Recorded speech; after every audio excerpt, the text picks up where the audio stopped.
Hello hi നമസ്കാരം. നമുക്കിങ്ങനെ പറഞ്ഞുകൊണ്ട് ആരംഭിക്കാം. യൂട്യൂബ് അല്ല എൻ്റെ കോടതി, സോഷ്യൽ മീഡിയ പ്രൊഫൈലുകളോ യൂട്യൂബിൽ കമൻ്റ് ഇടുന്ന ആളുകളോ അല്ല എൻ്റെ പോലീസ്. ഇങ്ങനെ പറയാനുള്ള കാരണം എന്താണെന്നുള്ളത് കുറച്ച് കഴിയുമ്പോൾ ഞാൻ വിശദമായിട്ട് പറയാം. കുറച്ചധികം ദിവസങ്ങൾക്ക് മുമ്പ് നമ്മളൊരു വീഡിയോ പോസ്റ്റ് ചെയ്തിട്ടുണ്ടായിരുന്നു ഈ ചാനലിൽ തന്നെ. വീഡിയോ ഇപ്പോഴും അവിടെ തന്നെയുണ്ട്. ആ വീഡിയോയുടെ രത്ന ചുരുക്കം ഇത്രയേ ഉള്ളൂ. രാസ്ത എന്നൊരു സിനിമ റിലീസാവുന്നു. ആ സിനിമയെക്കുറിച്ച് എൻ്റെ അഭിപ്രായം എന്താണെന്നുള്ള ഒരു റിവ്യൂ ഞാൻ പോസ്റ്റ് ചെയ്യുന്നു. അത് കണ്ട് സഹിക്കാൻ പറ്റാതെ അതിൻ്റെ സംവിധായകൻ അനീഷ് അൻവർ എന്നെ വിളിക്കുന്നു. വളരെ മോശമായ ഭാഷയിലാണ് പ്രതികരിച്ചത്. ഈ സിനിമ റിവ്യൂ കണ്ടിട്ട് സഹിക്കാൻ പറ്റാതെ എന്നെ വിളിക്കുന്ന ആദ്യത്തെ ആളൊന്നും അല്ല അനീഷ് അൻവർ. അതുപോലെ ഒരുപാട് ആളുകൾ ഇതിന് മുമ്പും ഒക്കെ വിളിച്ചിട്ടുണ്ട്. ഇനിയും അത്തരം വിളികൾ ഞാൻ പ്രതീക്ഷിക്കുന്നുണ്ട്. പക്ഷേ അതിനൊക്കെ മാന്യതയുടെ ഒരു ലൈൻ ഉണ്ടായിരുന്നു. പക്ഷേ ആ ലൈനിനെ ക്രോസ് ചെയ്തുകൊണ്ട് വളരെ മോശമായ ഭാഷയിൽ, ഒരു പക്ഷേ അദ്ദേഹത്തിൻ്റെ വീട്ടുകാർക്ക് വെച്ച് കേൾപ്പിച്ചു കൊടുക്കാൻ പോലും പറ്റാത്ത അത്രയും മോശം തെറി വാക്കുകൾ ഉപയോഗിച്ചുകൊണ്ട് എന്നെയും എൻ്റെ വീട്ടുകാരെയും അധിക്ഷേപിച്ചുകൊണ്ട് എൻ്റെ കമ്മ്യൂണിറ്റിയെ അധിക്ഷേപിക്കുന്ന രീതിയിൽ ഭീഷണിയൊക്കെ ഉയർത്തിക്കൊണ്ടാണ് ആ ഫോൺ വിളി ഉണ്ടായത്. തുടർന്ന് സ്വാഭാവികമായും ആളും പേരും പൈസയൊക്കെയുള്ള ആൾക്കാരിൽ നിന്ന് ഭീഷണി ഉണ്ടാകുമ്പോൾ എന്നെപ്പോലൊരു സാധാരണക്കാരൻ ഭയക്കേണ്ടതാണല്ലോ. തീർച്ചയായും ഞാൻ പോലീസിലൊരു കംപ്ലയിൻറ്റ് കൊടുത്തിട്ടുണ്ടായിരുന്നു. അപ്പോൾ ആ കംപ്ലയിൻറ്റ് കൊടുക്കുകയാണ് എന്ന് സൂചിപ്പിച്ചുകൊണ്ട് ചെയ്തൊരു വീഡിയോ ആണ് യൂട്യൂബിലുള്ളത്. നമുക്ക് സംസാരിക്കാനുള്ളത് ആ പരാതിയിന്മേൽ ഇപ്പോൾ കാര്യങ്ങൾ എങ്ങനെ മുന്നോട്ട് പോകുന്നു എന്നുള്ളതാണ്. പരാതിക്ക് ആസ്പദമായ സംഭവം വളരെ വിശദമായിട്ട് പറയുകയാണെങ്കിൽ രാത്രി 9 മണി സമയത്താണ് ഞാൻ ഈ രാസ്തയുടെ റിവ്യൂ പോസ്റ്റ് ചെയ്യുന്നത്. ഇത് എടുത്തു പറയാനുള്ളൊരു കാരണം എന്താണെന്ന് വെച്ചാൽ സിനിമ റിലീസായി മണിക്കൂറുകൾക്കകം വന്ന എൻ്റെ റിവ്യൂ കാരണം സിനിമ തകർന്നു പോയി. ഞാൻ അതിലെ മ്യൂസിക് വളരെ മോശമാണ് എന്ന് പറഞ്ഞതിൻ്റെ ഭാഗമായിട്ട് സംഗീത സംവിധായകന് വലിയ മാനസികാഘാതമാണ് ഏറ്റത് എന്നൊരു പോസ്റ്റൊക്കെ ഉണ്ടായിരുന്നു. എൻ്റെ റിവ്യൂ വരുന്നത് രാത്രി ഏകദേശം 9 മണിയോട് അടുത്താണ്. ആ റിവ്യൂവിന് മുമ്പുള്ള കുറച്ചും കൂടി ഒന്ന് ബാക്കോട്ട് നമ്മൾ പോവുകയാണെങ്കിലുള്ളൊരു കാര്യം, ഈ രാസ്ത എന്ന് പറയുന്ന സിനിമയ്ക്ക് ഞാനൊരു ടീസർ റിയാക്ഷൻ ചെയ്തിട്ടുണ്ട്. ടീസറോ ട്രെയിലർ, ഒരു റിയാക്ഷൻ വീഡിയോ ചെയ്തിട്ടുണ്ട്.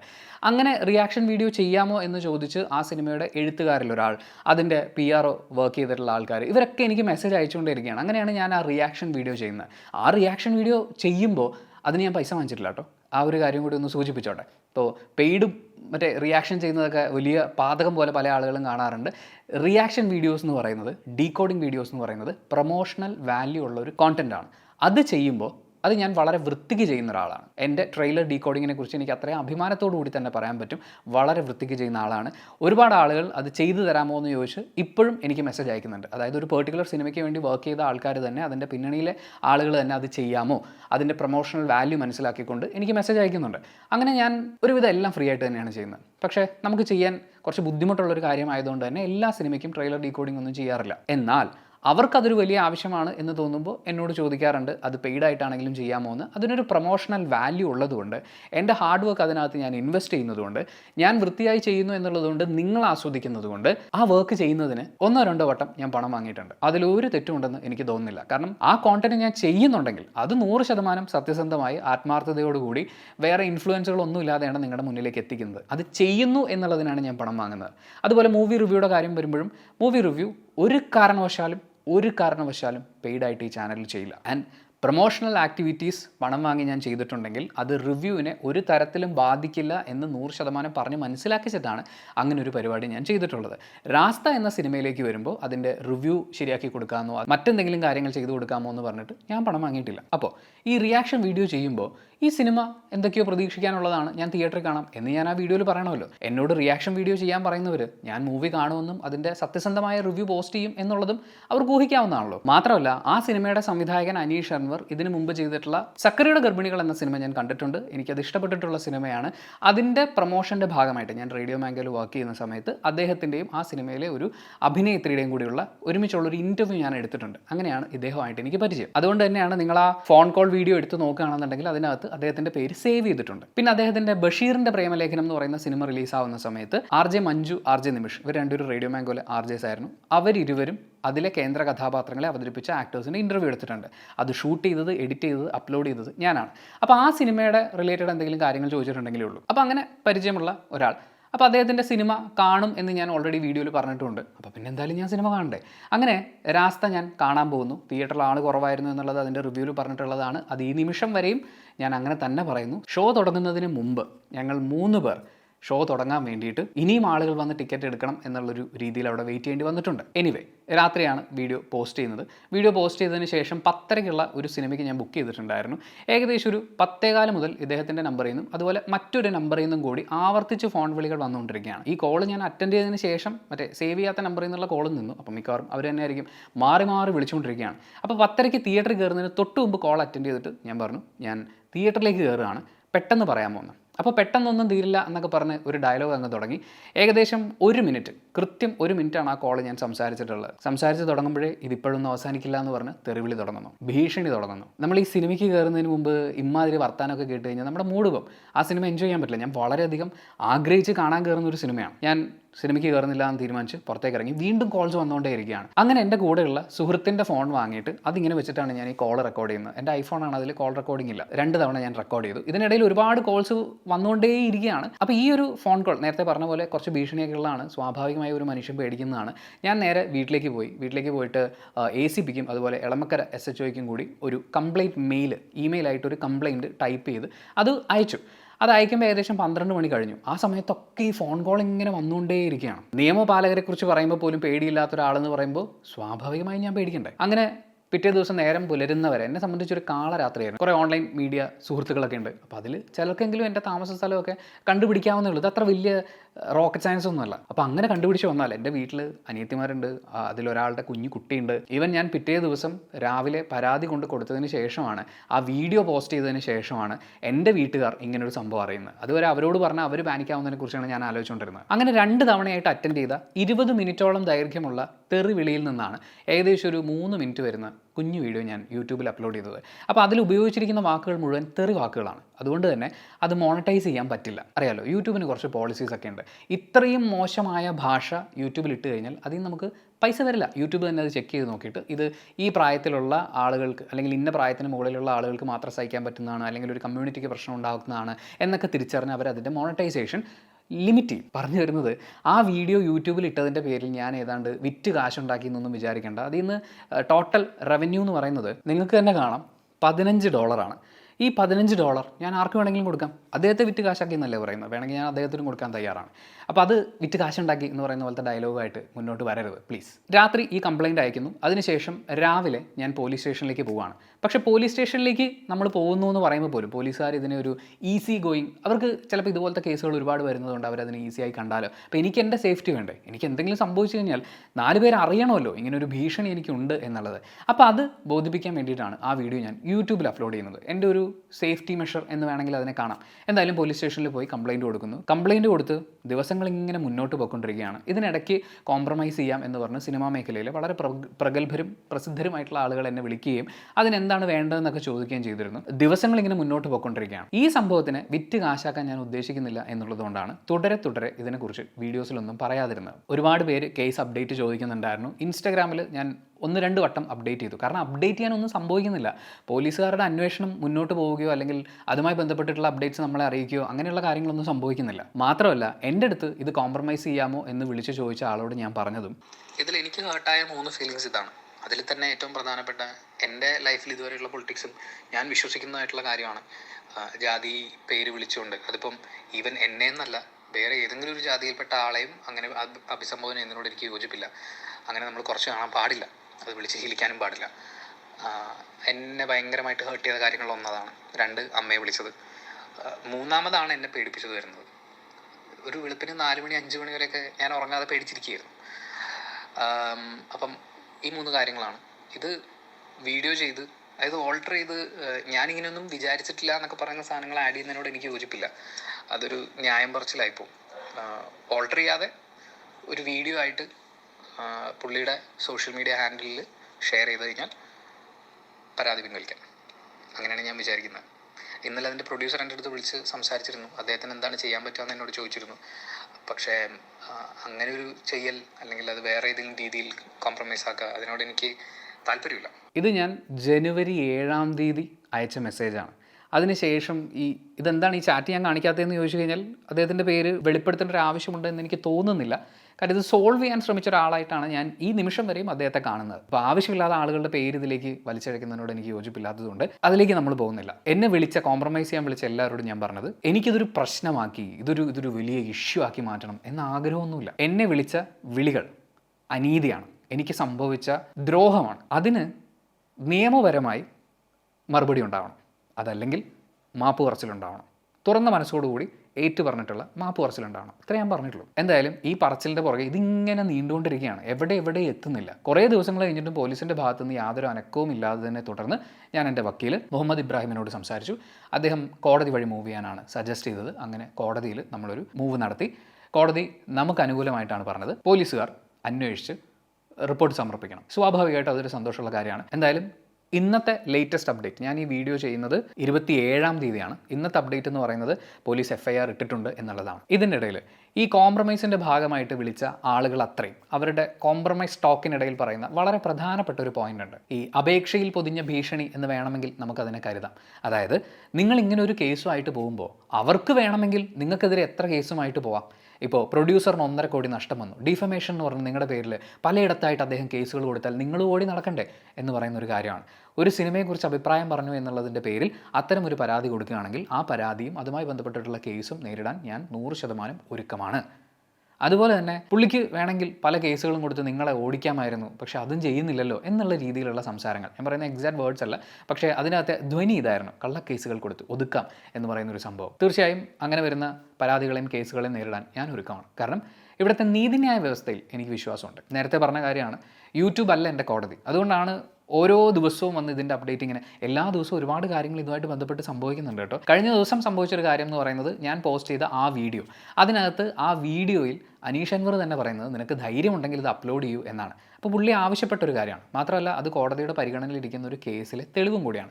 അപ്പോൾ അങ്ങനെ ഒരു കാര്യം യൂട്യൂബിൽ അപ്ലോഡ് ചെയ്തത് പ്രൈവസി വയലേഷൻ ആണ് എന്ന് പറഞ്ഞുകൊണ്ട് റിപ്പോർട്ട് ചെയ്യുന്ന പരിപാടികൾ, അങ്ങനെ റിപ്പോർട്ട് ചെയ്യുക എന്ന് പറയുന്നത് വീഡിയോ റിമൂവ് ചെയ്യാൻ വേണ്ടിയിട്ടുള്ള പരിപാടിയാണ്. എന്തായാലും അതൊരു ബുദ്ധിമുട്ടാവണ്ട എന്ന് കരുതിയിട്ട് ഞാൻ അതിനകത്ത് അദ്ദേഹം സംസാരിക്കുന്ന ഫോൺ കോളിൻ്റെ ആ വിഷ്വലിൻ്റെ ഭാഗം ഒന്ന് ബ്ലർ ചെയ്തിട്ടുണ്ടായിരുന്നു. അതുമായി ബന്ധപ്പെട്ട് എനിക്ക് കുറച്ച് കമൻറ്റുകൾ വന്നിട്ടുണ്ട്. ആ കമൻറ്റുകളെ കുറിച്ച് നമുക്ക് സംസാരിക്കാം. സോ പറഞ്ഞു വരുന്നത്, ഒരുപാട് കാര്യങ്ങളുണ്ട്, പക്ഷേ ഇതൊന്നും എല്ലാ ദിവസവും ഇവിടെ വന്ന് അപ്ഡേറ്റ് ചെയ്യാത്തത് യൂട്യൂബ് അല്ലല്ലോ നമ്മുടെ കോടതി.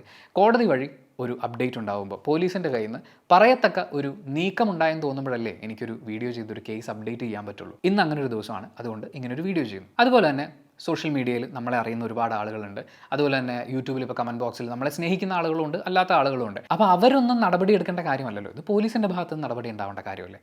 അങ്ങനെ ഉണ്ടാകുമ്പോൾ നിങ്ങളെ അറിയിക്കുക എന്നുള്ളത് മാത്രമല്ലേ എനിക്ക് ചെയ്യാൻ പറ്റുള്ളൂ. ആൻഡ് ഇത് സെല്ല് ചെയ്ത് കുറേ പൈസ ഉണ്ടാക്കുക എന്നുള്ളതല്ല എൻ്റെ ലക്ഷ്യം. എനിക്ക് വേണ്ടത് നീതിയാണ്. പിന്നെ ഇതിലെ വളരെ രസമുള്ളൊരു കാര്യം എന്ന് പറയുന്നത്, ഇങ്ങനൊരു കേസ് അന്വേഷിക്കണം എന്ന് പറഞ്ഞ് പോലീസിന് കോടതിയുടെ നിർദ്ദേശം വന്ന അതിൻ്റെ അടുത്ത ദിവസം ആ വാർത്ത, അതായത് ഇങ്ങനൊരു ജാതി കൂടി ഉൾപ്പെട്ടിട്ടുള്ള ഒരു കേസ് അന്വേഷിക്കണമെന്ന് പോലീസിനോട് പറഞ്ഞതിൻ്റെ പിറ്റേ ദിവസം നമ്മുടെ മലയാളത്തിലെ ചില പ്രമുഖ പത്രമാധ്യമങ്ങൾ, അവരെ സംബന്ധിച്ച് പൈസ കൊടുക്കുന്നവരൊക്കെ പപ്പയാണ്. അതുകൊണ്ട് തന്നെ പിറ്റേ ദിവസത്തെ പത്രത്തിൽ വന്നത് റിവ്യൂ ബോംബിങ്ങുമായിട്ട് ബന്ധപ്പെട്ടിട്ടുള്ള ഒരു വാർത്തയാണ്. അതിനകത്ത് ചെറിയൊരു സെൻറ്റൻസിൽ ഒരു പരാതി ഉയർന്നിരുന്നു എന്നുള്ള രീതിയിലൊരു സെൻറ്റൻസ് മാത്രമാണ് ഉണ്ടായിരുന്നത്. അതിൽ തന്നെ അത്ഭുതപ്പെടുത്തിയ ഒരു കാര്യം എന്ന് പറയുന്നത്, ഖൽബ് എന്ന് പറയുന്ന സിനിമയും റിവ്യൂ ബോംബിങ്ങിനെതിരെ എന്നുള്ള രീതിയിൽ ആ പത്രത്തിൽ കോട്ട് ചെയ്യപ്പെട്ടിട്ടുണ്ടായിരുന്നു.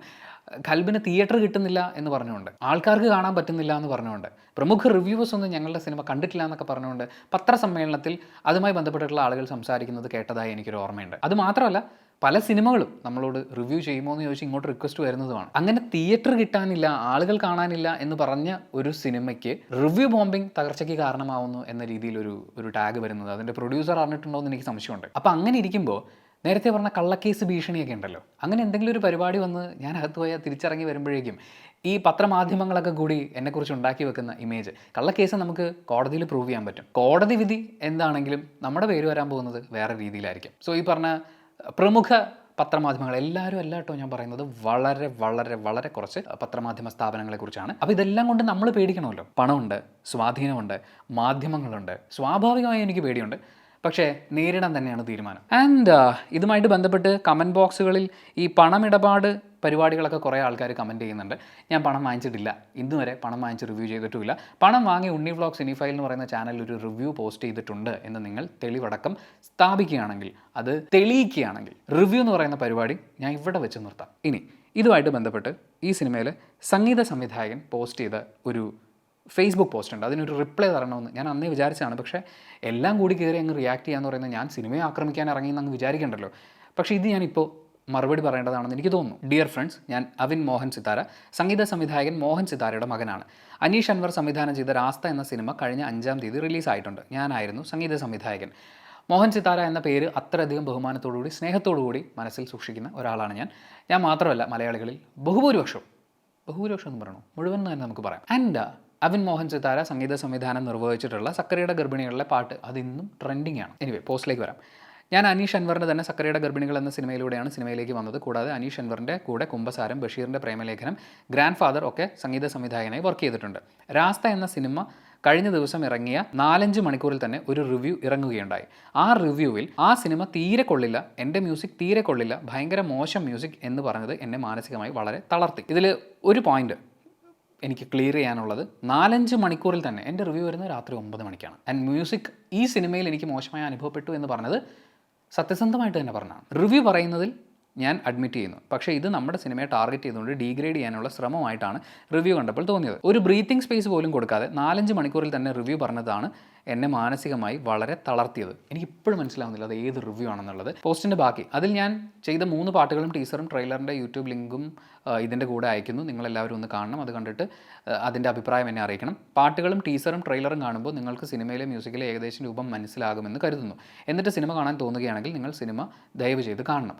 തീർച്ചയായും സിനിമയും ട്രെയിലറും ടീസറും ഒക്കെ ഇറക്കുന്നത്, പ്രൊമോ സോങ്സ് ഇറക്കുന്നത് അത് സിനിമ കാണണോ വേണ്ടോ എന്ന് ആളുകൾ തീരുമാനിക്കാൻ വേണ്ടിയിട്ടാണ്. അത് കണ്ടിട്ട് സിനിമയ്ക്ക് പോകണോ വേണ്ടോ എന്ന് തീരുമാനിക്കാനുള്ള സ്വാതന്ത്ര്യം നമുക്ക് എല്ലാവർക്കും ഉണ്ട്. സിനിമ കണ്ട് അതിലെ മോശവും ശരിയും എന്നെ അറിയിക്കുക. പുറമെ എല്ലാവരും നല്ലത് പറയുന്ന ഈ സിനിമ റിവ്യൂ ബോംബിങ്ങിൽ നിന്ന് തിയേറ്ററിൽ നിന്നും മാറുകയാണ്. ഈ സ്റ്റേറ്റ്മെൻറ്റാണ് എനിക്ക് ഏറ്റവും കോമഡി ആയിട്ട് തോന്നിയത്. അത് എൻ്റെ കരിയറിലും ഒരുപാട് നഷ്ടങ്ങൾ ഉണ്ടാക്കുന്നുണ്ട്. കഴിഞ്ഞ 1 വർഷമായി ഞാൻ ഈ സിനിമയുടെ പുറകെയാണ്. നിങ്ങളെല്ലാവരും സിനിമ ഇന്ന് തന്നെ തിയേറ്ററിൽ പോയി കാണുക. റിവ്യൂ ബോംബിങ്ങിനെതിരെ എൻ്റെ ചെറിയ പ്രതിഷേധമാണ്. നിങ്ങളും ഈ പ്രതിഷേധത്തിൽ പങ്കാളികളാവുക എന്നാണ് പറഞ്ഞിട്ടുള്ളത്. ഇതിൽ റിവ്യൂ ബോംബിങ് കാരണം തിയേറ്ററിൽ നിന്ന് മാറുകയാണ് എന്ന് പറഞ്ഞ് ഇദ്ദേഹം പോസ്റ്റ് ഇടുന്നു. 9-ാം തീയതി ജാനുവരിയാണ് ഈ പോസ്റ്റ് ഇടുന്നത്. ആ ആഴ്ചത്തെ ഏറ്റവും വലിയ പ്രത്യേകത എന്ന് പറയുന്നത് ഓസ്ലർ എന്ന് പറയുന്ന സിനിമ റിലീസാവുകയാണ്. ഓസ്ലർ മാത്രമല്ല, island, captain Miller, merry Christmas, Hanuman, പിന്നെ മഹേഷ് ബാബുവിൻ്റെ ഒരു പടവും കൂടി റിലീസായിട്ടുണ്ട്. ഇത്രയും സിനിമകൾ തിയേറ്ററിലേക്ക് വന്നു. ഈ സിനിമകളൊക്കെ തിയേറ്ററിൽ ഉള്ളതുകൊണ്ട് ഞങ്ങൾക്ക് തിയേറ്റർ കിട്ടുന്നില്ല എന്ന് പറഞ്ഞിട്ടാണ് ഖൽബ് എന്ന് പറയുന്ന സിനിമയുടെ അണിയറ പ്രവർത്തകർ പത്രസമ്മേളനം നടത്തിയത്. അതായത് ആ ആഴ്ച റിലീസ് ചെയ്യുന്ന ഏറ്റവും പുതിയ സിനിമയ്ക്ക് കൃത്യമായ തിയേറ്ററോ, ഇനി തിയേറ്റർ ഉണ്ടെങ്കിൽ തന്നെ നല്ലൊരു സമയമോ കൊടുക്കാൻ പറ്റുന്നില്ല. അപ്പോഴാണ് കഴിഞ്ഞ ആഴ്ച റിലീസാവുന്ന സിനിമ തിയേറ്ററിൽ ഉണ്ടാവുക എന്ന് പറയുന്നത്. കഴിഞ്ഞ 1 വർഷം നമ്മൾ എടുത്തു നോക്കുകയാണെന്നുണ്ടെങ്കിൽ ഇഷ്ടംപോലെ സിനിമകൾ ഇങ്ങനെ വന്ന് വീണുകൊണ്ടിരിക്കുകയാണ്. ഈ സിനിമകളൊന്നും കളിക്കാൻ ഇവിടെ തിയേറ്ററുകളും സ്ക്രീനുകളും ഇല്ല എന്നുള്ളൊരവസ്ഥയാണ്. അപ്പോഴാണ് ഇതര ഭാഷാ സിനിമകൾ, അതും അത്രയും ഹൈപ്പിൽ വരുന്ന ധനുഷിൻ്റെ ഒരു വലിയ സിനിമ വരുന്നു, മഹേഷ് ബാബുവിൻ്റെ സിനിമ. നിങ്ങളൊരു കാര്യം മനസ്സിലാക്കേണ്ടത്, മഹേഷ് ബാബുവിൻ്റെ സിനിമ തെലുങ്കിൽ വിത്ത് സബ് ടൈറ്റിൽ വന്നാൽ പോയി കാണുന്ന മലയാളി പ്രേക്ഷകർ ഇന്ന് കേരളത്തിലുണ്ട്. മെറി ക്രിസ്മസ് വിജയ് സേതുപതിയുടെ ബോളിവുഡ് സിനിമയാണ്. മാത്രമല്ല ഹനുമാൻ എന്ന് പറയുന്ന സിനിമ എൻ്റെ അറിവ് ശരിയാണെങ്കിൽ ഇൻഡസ്ട്രി ഹിറ്റാണ്, ഇപ്പോഴും ഓടിക്കൊണ്ടിരിക്കുന്നുണ്ടെന്ന് തോന്നുന്നു. അങ്ങനെ ഇത്രയും വലിയ സിനിമകൾ ഇത്രയും ഹൈപ്പിൽ വന്ന് ഇത്രയും പ്രേക്ഷകർ ഇടിച്ചു കയറുന്ന ഒരു സാഹചര്യം ഉണ്ടാകുമ്പോൾ ആ ആഴ്ച റിലീസായ മലയാള സിനിമയ്ക്ക് പോലും നേരെ ഷോ കൊടുക്കാനില്ലാത്തപ്പോൾ രാസ്ത പോലൊരു സിനിമ സർവൈവ് ചെയ്തില്ല എന്ന് പറയുന്നത് റിവ്യൂ ബോംബിങ് കാരണമാണ് എന്ന് പറയുന്നത് ലോജിക്ലെസ് ആയിട്ടുള്ള ഒരു ആരോപണമാണ്. പിന്നെ ഈ പറഞ്ഞ സിനിമകളൊന്നും കൂടാതെയാണ് ഓസ്ലർ. അത് നമുക്ക് അതിനകത്ത് ഉണ്ട് എന്നുള്ളത് എല്ലാ പ്രേക്ഷകരും കാത്തിരിക്കുന്നൊരു കാര്യമാണ്. ആ ദിവസങ്ങളിൽ ഓസ്ലർ അത്രയും പാക്ഡ് ഷോയാണ്, എന്ന് വെച്ചാൽ എക്സ്ട്രാ ഷോസ് വരെ കളിക്കേണ്ട ഒരു സാഹചര്യം. അങ്ങനെ ഇരിക്കുമ്പോൾ ഇങ്ങനൊരു ആരോപണം പറയുന്നത്, നിങ്ങൾ ഇൻഡസ്ട്രിയുടെ ഭാഗമാണെങ്കിൽ നിങ്ങളത് മനസ്സിലാക്കേണ്ടതല്ലേ? അതിൻ്റെ കുറ്റം മുഴുവൻ റിവ്യൂ ബോംബിംഗ് എന്ന് പറഞ്ഞിട്ട് യൂട്യൂബിൽ റിവ്യൂ ഇടുന്ന ആൾക്കാരുടെ തലയിലേക്ക് ഇടുന്നത് അത് ശരിയാണോ? സോ അവനവൻ ചെയ്ത സിനിമയുടെ കാലിബർ എന്താണെന്നുള്ളത് മനസ്സിലാക്കുക. ഒരു സിനിമ റിലീസായതിനു ശേഷം അതിലെ അണിയറ പ്രവർത്തകർ അതിൻ്റെ ഒരു ബബിളിലായിരിക്കും. ഞങ്ങളുടെ സിനിമ ഗംഭീര സിനിമ ഗംഭീര സിനിമ, കാരണം ഇത്രയും ദിവസമായിട്ട് ഇവരുടെ മനസ്സിൽ മുഴുവൻ ഈ സിനിമയാണ്.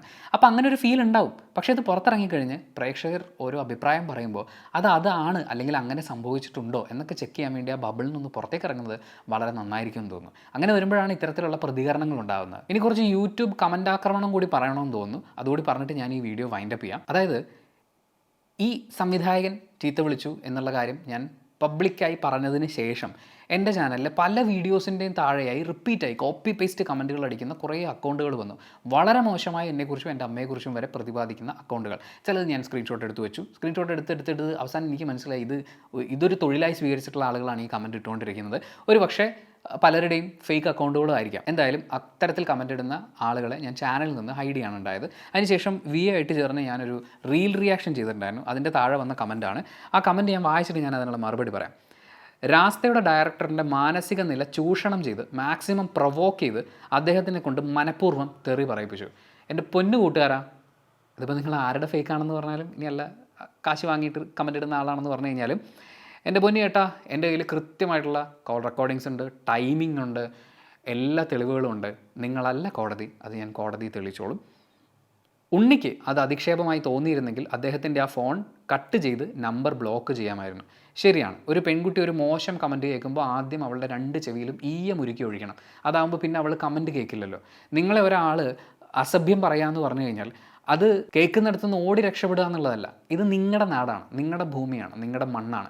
അവിടെ നിങ്ങൾക്ക് ഇഷ്ടമല്ലാതെ ഒരാൾ നിങ്ങളെ മോശമായി സംസാരിക്കുന്നുണ്ടെങ്കിൽ പ്രതികരിക്കാനുള്ള എല്ലാ അവകാശവും നിങ്ങൾക്കുണ്ട്. അത് റെക്കോർഡ് ചെയ്യാനും നിയമപരമായി അതിനെ നേരിടാനുള്ള അവകാശം നിങ്ങൾക്കുണ്ട്. അല്ലാതെ എന്നെ വിളിച്ച് തെറി പറയുമ്പോൾ അയ്യോ പാവം വെറുതെ പറഞ്ഞായിരിക്കും, നമ്മൾ എന്തിനാ പ്രശ്നത്തിന് പോകുന്നതെന്ന് പറഞ്ഞ് കോളും കട്ട് ചെയ്ത് ബ്ലോക്ക് ചെയ്ത് മിണ്ടാതിരിക്കാൻ എനിക്ക് പറ്റില്ല. ഇവിടെ കോടതിയുണ്ട്, പോലീസുണ്ട്, എനിക്കതിൽ വിശ്വാസമുണ്ട്. അല്ലെങ്കിൽ അത് കഴിഞ്ഞ് ആ റെക്കോർഡ് പോലീസിനെയോ കോടതിക്കോ പരാതിയായി നൽകാമായിരുന്നു. കൊടുത്തിട്ടുണ്ട്. പോലീസ് സ്റ്റേഷനിൽ ഒരു പെൻഡ്രൈവിലാക്കി മുഴുവൻ തെറി രൂപങ്ങളും കൊടുത്തിട്ടുണ്ട്. അതുപോലെ തന്നെ കോടതിയിലും കൃത്യമായി സബ്മിറ്റ് ചെയ്തിട്ടുണ്ട്. പിന്നെ യൂട്യൂബിൽ പോസ്റ്റ് ചെയ്ത ആ ഒരു കുഞ്ഞു ക്ലിപ്പ് അത് എൻ്റെ സേഫ്റ്റിക്ക് വേണ്ടി ഞാൻ ഇട്ടതാണ്. നിങ്ങൾക്ക് അതിൽ വലിയ വിഷമമുണ്ടെന്നുണ്ടെങ്കിൽ എനിക്കൊന്നും ചെയ്യാൻ പറ്റില്ല. നൽകാമായിരുന്നു. പകരം സാമ്പത്തിക വരുമാനം ഉണ്ടാക്കുന്നതിനും ഡിഫമേഷൻ ഡാമേജിങ് ഉണ്ടാക്കുന്നതിനും അതോടൊപ്പം ആ സിനിമയെ കൂടി തകർക്കാനുള്ള ദുരുദ്ദേശത്തോടു കൂടിയാണ് അത് വീഡിയോ ആയി അപ്ലോഡ് ചെയ്തത് എന്ന് വ്യക്തമാണ്. പുള്ളി വല്ല കോടതിയിൽ വക്കീലാണോ, അത് വക്കീൽ എഴുതി കൊടുത്തത് വല്ലതും പറയുന്നതാണോ? കറക്റ്റ് ഭാഷയാട്ടോ. അപ്പോൾ സാമ്പത്തിക വരുമാനം ഉണ്ടാക്കുന്നതിന് എനിക്കിതിൽ നിന്ന് കിട്ടിയത് $15 നിങ്ങൾക്ക് തന്നേക്കാം, എനിക്ക് വേണ്ട. പിന്നെ ഈ ഡിഫമേഷൻ ഡാമേജിങ് എന്നൊക്കെ പറയുന്നത് നമുക്കത് കോടതിയിൽ സംസാരിക്കാം, കോടതി പറയട്ടെ. പിന്നെ സിനിമയെ കൂടുതൽ തകർക്കാൻ ഞാനിത് എത്ര പേരോട് പറയണം? ഈ സിനിമയെ തകർത്തിട്ട് എനിക്ക് എന്ത് കിട്ടാനാണ്? ഇപ്പോൾ ഈ സിനിമയെ തകർക്കുന്നതിൻ്റെ ഭാഗമായി മറ്റൊരു സിനിമയെ പ്രൊമോട്ട് ചെയ്യാൻ വേണ്ടി കാശും വാങ്ങിച്ചു എന്നൊക്കെ പറയാനാണെങ്കിൽ അങ്ങനെ ഒരു സംഭവം നമ്മൾ ഈ ചാനലിൽ ചെയ്യില്ല. എനിക്കതിൻ്റെ ആവശ്യമില്ല. മാത്രമല്ല ഈ സിനിമയുടെ ഭാഗമായിട്ടുള്ള ഒരാളോട് പോലും എനിക്കൊരു വ്യക്തിവൈരാഗ്യവും ഇല്ല. ഈ സിനിമയുടെ PRO എന്നെ വിളിച്ച് ഇതിൻ്റെ ടീസർ റിയാക്ഷൻ ചെയ്തു കൊടുക്കുമെന്ന് ചോദിച്ചപ്പോൾ ഞാൻ ചെയ്തു കൊടുത്തിട്ടുണ്ട്. ഇതിൻ്റെ സ്ക്രിപ്റ്റ് റൈറ്റേഴ്സിൽ ഒരാൾ എനിക്ക് മെസ്സേജ് അയച്ചിട്ടുണ്ട്. പിന്നെ ഇതൊക്കെ സ്വാഭാവികമായി നമ്മൾ കോടതിയിൽ സംസാരിക്കേണ്ട വിഷയങ്ങളാണ്. ഇങ്ങനൊരു വീഡിയോയിൽ പറയേണ്ടതല്ലെന്ന് തോന്നുന്നു. ആൻഡ് യൂട്യൂബും മറ്റ് സോഷ്യൽ മീഡിയകളും ഒരു കോടതിയായി സ്ഥാപിക്കാനുള്ള ഉണ്ണിയുടെ ശ്രമം ഇവിടെ വ്യക്തമാണ്. യൂട്യൂബിനെ കോടതിയാക്കിയിട്ട് എനിക്കെന്ത് കിട്ടാൻ? ഇന്ത്യൻ നീതിന്യായ വ്യവസ്ഥയെ, ഇവിടെ നിലനിൽക്കുന്ന നിയമവ്യവസ്ഥയെ പൂർണ്ണമായും അംഗീകരിക്കുന്ന, അതിനനുസരിച്ച് ജീവിക്കുന്ന ഒരു മനുഷ്യനാണ് ഞാൻ, ഇന്ത്യൻ പൗരനാണ് ഞാൻ.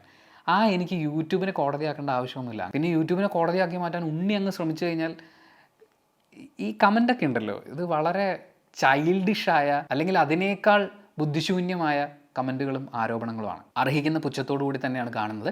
പക്ഷേ ഇത്തരം കമൻറ്റുകൾ ആവർത്തിച്ചൊക്കെ വരുമ്പോൾ ഇതിനെക്കുറിച്ച് നിഷ്പക്ഷമായി ചിന്തിക്കുകയും മനസ്സിലാക്കുകയും ചെയ്യുന്ന ആളുകൾക്കൊരു തെറ്റിദ്ധാരണ ഉണ്ടാവാൻ സാധ്യതയുണ്ട്. അതുകൊണ്ടാണ് ഇതിവിടെ സൂചിപ്പിച്ചത്.